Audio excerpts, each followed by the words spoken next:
Hello, good morning, good afternoon, and good evening.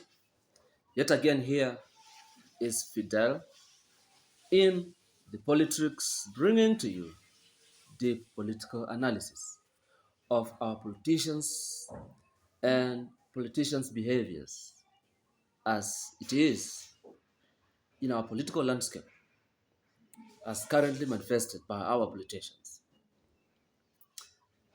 As usual, I want to remind you that politics is never a dirty game. It is the politicians who are dirty.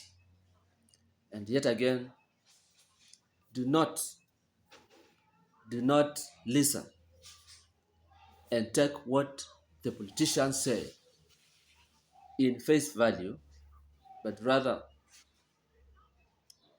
use what they have said to understand what has not been said. And in many cases, what the politicians are not saying is what they are saying, essentially. So it's a trick that you must learn so that you understand how the game of politics happens. And today I want to talk about the entry of Fred Okengo Matiang'i into the 2027 political permutations. Now, he just jetted into Kenya the other day, and that has generated a national conversation about the body and the person of one Fred Okengo Matiang'i as a potential presidential candidate and consequently a potential president for the Republic of Kenya. And of course, we all know that as per the Constitution, anybody can ask to become president because that is a right that is given by the Constitution and it is an alienable right. So, I just want to give my 10-cent opinion on what exactly I think about the entry of Fred Okengo Matiang'i and what it means now going forward in the politics of the Republic of Kenya. This is purely my opinion, and it doesn't have to please everybody, but then it is what it is. But time will always vindicate what we say. So for me, this is what I think about the entry of Fred Okengo Matiang'i into the politics and potentially 2027 presidential elections. So first is the entry of Uhuru Kenyatta into the politics of Kenya once more. Once more again. We all know that Matiang'i was Uhuru Kenyatta's go-to guy. He was Mr. Fix-It during Mr. Kenyatta's 10-year reign as the President of the Republic of Kenya. And correctly, we can say that then Matiang'i was Uhuru's errand boy.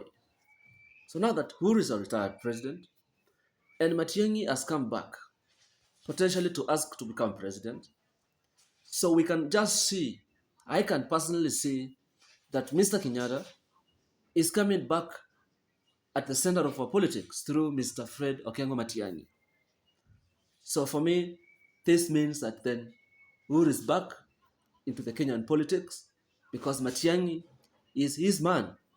And so, if Matiang'i is back, then Mr. Kenyatta is back equally. Number two, remember, Stephen Kalonzo Musyoka has been banking on Uhuru Kenyatta's support to be president in 2027. But now it is clear that Uhuru has bolted out of that arrangement and that he is supporting Fred Okengo Matiang'i for president and indeed through a Jubilee party ticket, so that therefore jeopardizes Mr. Kalonzo's chances of support from Mr. Kenyatta. So what this means therefore is that potentially Uhuru no longer sees Stephen Kalonzo Musyoka as a viable, as a possible, as a potential presidential material. And that is basically explained by his choice of supporting Mr. Matiang'i through his Jubilee Party, and of course, his spokesperson, political spokesperson, Mr. Jeremiah Keoni, the Jubilee's Secretary General. So now, this is bad news for Mr. Kalonzo Musyoka. And number three, as I know it, there is talk in town of a formidable alliance for all the opposition parties, bodies, and characters to unseat President William Samoei Ruto. So therefore, it is also possible that Matiang'Is entry into the political fray as we gear up towards the 2027 presidential elections is a bigger plan, is a bigger power play to consolidate power within the opposition so that at the appropriate time we can therefore have one presidential candidate. And I can tell you that the easiest way to beat President William Ruto is by having all the opposition leaders together and marshalling a common plan with a single candidate to face the incumbent president, William Samoei Ruto. That will be the shortest route to Sugoi Express. So I think that the entry of Matiang'i is part of power brokering that is going on within the opposition's quarters to consolidate themselves so that at the appropriate time we have a single candidate who will be able to lead and marshal and throw William Ruto out of the house on the hill. And number four,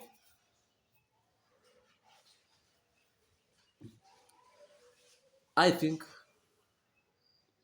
that the entry of Matiang'i could be part of a scheme by the government to front a candidate who is seemingly strong just to split the vote. We all appreciate that, honestly speaking, the popularity of the current President William Samoei Ruto has, at a larger extent, dwindled and now is very unpopular within many quarters in Kenya. And so he runs the great risk of losing, massively in a general election. And so, as a power play and as a scheme to split the vote, that there has to be fronted another candidate as a project for the government to split the vote. Because we all understand that many Kenyans, really many Kenyans, would love a Matiang'i presidency. But because that is not the grand plan of the grandmasters, could be, it is a potential plan to scatter the opposition from fronting a strong candidate and a strong alliance to win back the presidency from the incumbent.